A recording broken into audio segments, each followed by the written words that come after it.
माझं नाव कल्याणी मनोज चव्हाण. मी BA third इयरची विद्यार्थिनी, लोकनायक बापूजी अने महिला महाविद्यालय यवतमाळ.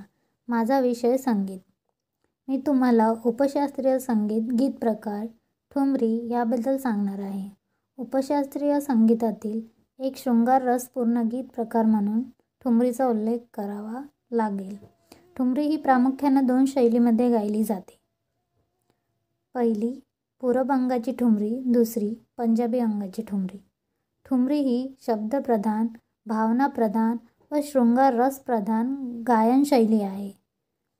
हिंदी, ब्रज, उर्दू, पंजाबी या भाषेत ठुमरीची काव्यरचना केलेली असते.